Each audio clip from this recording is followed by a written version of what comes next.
Zelda 2 is a great game, but most Zelda fans haven't even played it. The game's reputation precedes it as being an overly difficult NES title, and that's a damn shame. So why not remake it? In today's video, I asked that very question of 5 wise men. How would you remake Zelda 2 for modern gamers?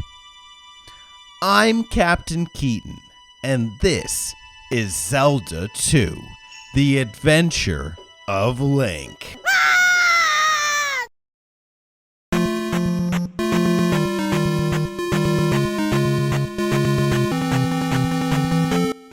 Yeah, the music definitely made an impression. The fact that I thought it was one of the most beautiful NES games. I love how Link looks in it. He's like tall. He looks like an elf, but he looks like it's very medieval looking to it. I love the thing that really lays an impression is when you start the game, you have Zelda or a girl. I didn't know if I knew it was Zelda at the time. In the background, the title screen when it pops up with the sword in the cliff is great. The opening theme for the title screen really left an impression. Just the fact that you kind of walk out and you're on a top-down map like Dragon Warrior. I think this game was very much inspired by Dragon Warrior. I was taken back by the side-scrolling gameplay. I was like, whoa, this is different from the first game. But I wasn't really deterred or bothered by it. I was actually really intrigued, and I was excited that it brought something new to the table, you know? And as I slowly gained new abilities, you know, like the upward attack with the sword, the downward, things that weren't in the first Zelda, because obviously there was that dimension. You obviously wouldn't stab downwards in Zelda 1, that's not a thing. Whereas in Zelda 2, you were able to stab downwards and upwards, you know? Heck, you were able to turn into a fairy and, you know, and enter specific dungeon areas or what have you, obtain other additional secrets, you know. That really stood out to me. It made a big impression on me. I said, oh, this is not at all like Zelda 1, but I'm totally for it, you know? With every game, like you said, they're always adding something to it. And that was the great thing about this game is they're adding the experience, making it kind of like those RPG elements to it. But there's enough of the old game, so there's some comfort there. And so some familiarity. So, you know, you still got a connection to the game, but now there's this added thing like, oh, I can use spells. Oh, I can gain experience and gain levels, but I still have heart containers. I still have familiar enemies. I still can get items in the palace and things like that. So it was great. I love that they had towns in this game and that it was less cryptic. And it was linear in the fact that, oh, I can't leave this area. I must have forgotten an item or something because I can't seem to progress through the next region. Okay, so I didn't know where I was going. I kind of just wandered around the map and, you know, just killing enemies. Because, you know, at the time, too, I also thought it was interesting that there was, like, encounters, like, on the map. You know, kind of like, because at the time I actually did play, like, a little bit of, like, Dragon Quest, and I played, you know, like, Pokemon Crystal and all that. So I was like, oh, this is like an RPG almost. And then, you know, I eventually went to the town, you know, figured out, like, kind of what I was supposed to do. And I also remember the first time I went to that dark cave, I actually died by that enemy that's invisible. Well, he's not invisible, but, you know, like, it's just so dark that you can't see anything. Right. Yeah, I think that was, like, the first time I ever died was because of that. Because I had no idea what was attacking me. But then eventually, you know, I figured out that it's like, oh yeah, like, during that third little section where you have to jump, that's where the enemy is, and you just duck and just, like, hit him. Yeah, but no, I died a lot on my first time playing that game. That game was, like, not the most beginner-friendly, especially when, you know, like, you know, playing it as a kid, you know, okay, well, I did have internet, but I didn't know how to use the internet. I didn't think to look up walkthroughs. Yeah, I think it was, because obviously back in the day, which is so funny, if you go back and read a lot of old EGM or like whatever magazines you're gonna, of course, Nintendo Power kind of, you know, they're kind of skewed, but you know, especially like magazines like EGM, a lot of the reviews back then, sometimes they just don't reflect how the game stood up over time, like its legacy, you know. And we see that kind of all the time with Zelda, especially. I think back to Wind Waker. People hated Wind Waker when that game came out. People love that game now. So I think it was sort of the opposite effect. I think back then people had a great appreciation for Zelda 2 because it was a new big adventure game on NES. But then after Zelda abandoned that formula, people kind of just started seeing it as the weird one. Like, don't play that one, that's the weird one, that's not Zelda. And the online discourse around that time sort of reflected that. Growing up, I was big into watching game trailers and Screw Attack. Both those websites, they hosted like original content, and Screw Attack hosted like the Angry Video Game Nerd and a few other people. And I would watch different shows, and oftentimes in those videos, Zelda 2 was brought up as a bad game or a hard game. So, you know, or it's bad because it's hard, or it's bad because it's weird and it's different and it's changed, you know. So there was sort of this vibe going around, like at that time, that like Zelda 2 shouldn't count as a Zelda game, you know. Like Link to the Past is the real Zelda 2. So that was sort of the gist around that time, I think.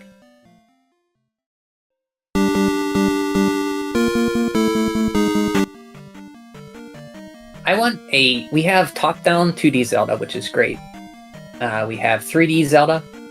I think there's room for a 2D side-scrolling Zelda game. Maybe take the artwork like in Zelda 2's manual, where he has Link walking away from the Death Mountain or the castle, and then you see him with his shield and his sword. I don't know if you know that picture. Have that kind of like cel-shaded look. That'd be kind of cool. Just have a 2D Zelda RPG. That would be awesome. I want a 2D Legend of Zelda series, side-scrolling. That would be pretty cool. Almost like Wonder Boy or something like that. That'd be pretty awesome. If they were to do like a brand new game, like in the Zelda 2 style, with the side-scroll and the top-down view and, you know, some RPG element stuff, I don't know if I want to see it like in like 8-bit graphics. Like as nostalgic as that would be and cool as it would be, I feel like that's kind of like overdone, like the indie scene. I'd kind of want it to like either like look like Super Nintendo graphics, or if they do a like some sort of like sprite graphics, like I feel like they should like, you know, put like a lot of like more like detail to it. I would say so. Yeah, I think that they could. It was just because it's different for a Zelda title doesn't mean it was bad. You know, I think it's great. I think it's a lot of fun. I don't think there are enough games that do the overhead perspective to the side-scrolling perspective. I'd like to see more of those. So here's how I would handle it if I was Nintendo. Since they don't have an interest in it, clearly, I would hand it off to an indie developer. That's exactly what I would do. Because I think a lot of indie games, especially, take a lot of strong inspirations from Zelda 2. A bigger one for me, which it takes inspirations from a ton of NES games, but Zelda 2 is easy to spot in that game, is Shovel Knight. Like somebody like Yacht Club Games, they could do a fantastic job with the Zelda 2 remake. And it would be, and Nintendo's not shy from doing that. They had that like Cadence of Hyrule game that they handed off to the Crypt of the Necrodancer guys, and that was successful and cool, and they didn't have to do anything. They just had to hand over the license basically. So that's what I would do if I were Nintendo. I would basically have another indie team, work on a Zelda 2 remake. It'd be, a new style, art style or something, whatever you want to do, fresh gameplay, but basically make it the NES game, but for a modern audience, and put it on the Switch eShop for $30-$40, whatever you want to charge for it. I think at least people would try it. I think if anything, it would get more flack from like the older generation, more so than maybe the new. Yeah. I mean, like I'm just thinking more lines like indie games, though, with how some of those are and the level designed. I think that it might do okay, or it might do well, but that's a great question. I'd like to see it. Yeah, I think I think that the Zelda 2 fans, which I know there are enough of them out there, they'd be doing backflips if that happened, because there aren't many games like Zelda 2 within the Zelda universe. And yeah, even Link's Awakening, that aspect of it was very minimal. There were just a few areas in the entire game that were like that. Oh, here's a tiny little side-scrolling segment here. It'd get you from point A to point B, and then you'd be back on the overhead view. So I'd love to see a Zelda game that leans more towards the side-scrolling aspect, and the overhead view merely being for, making your way from point A to point B on the map. I can't really think of another thing at the moment there, but basically, I just wanted to have an interesting style graphics to make it even more unique. And then on top of that too, maybe you can throw in some other spells you can learn, and and maybe even take some other elements from other games that are also in that style, but into Zelda 2.5, I guess we'll call it. It's tough. Way Forward, they've also drawn inspiration from Zelda 2 for some of their games. But one of the funnier ones is Adventure Time, Hey Ice King, Why'd You Steal Our Garbage? That's basically Zelda 2, but with Adventure Time characters.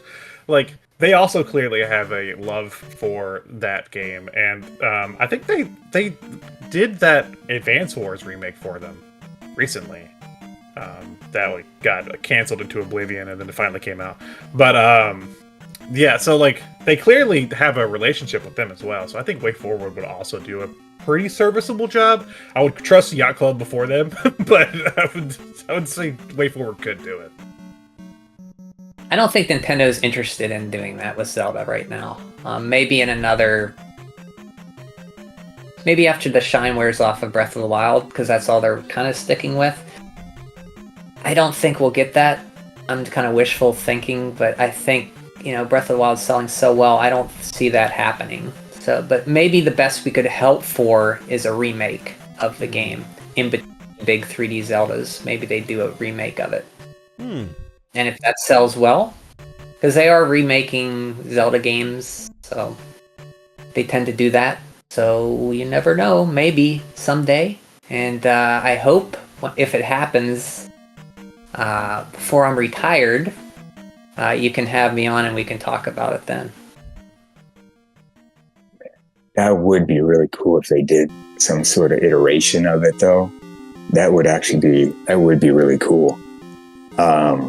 Yeah, I don't know how the reception would be, but I would be interested to see what they would do with it, because there are really good elements of the game which are different than a lot of the other ones.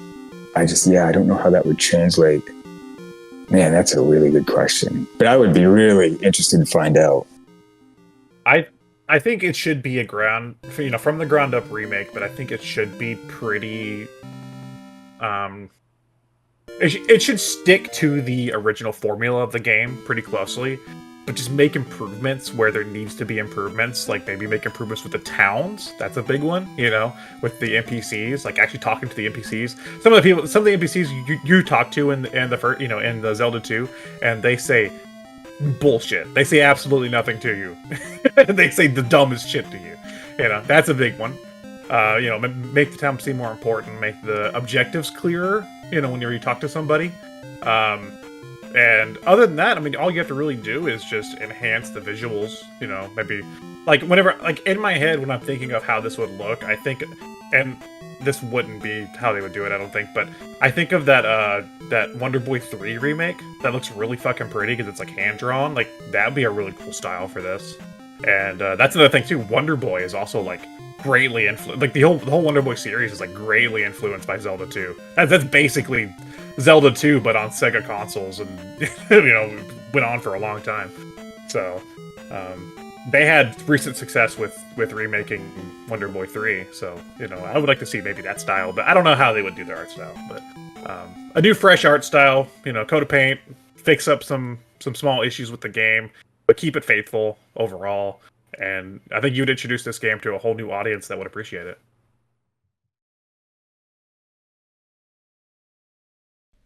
Well, there you have it, folks. These are just a couple great ideas on how to remake Zelda 2 for modern gamers.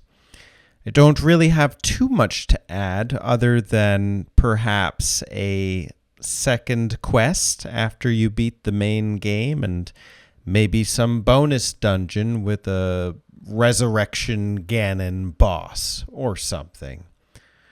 But the dudes here said it best. They are swell fellas, and I highly recommend you check out their individual channels. They'll be linked below, and I'm vouching for them. And hey, call this what you will, wishful thinking or a fool's errand, but you never know who's listening. So here's keeping our fingers crossed for a Zelda 2 remake.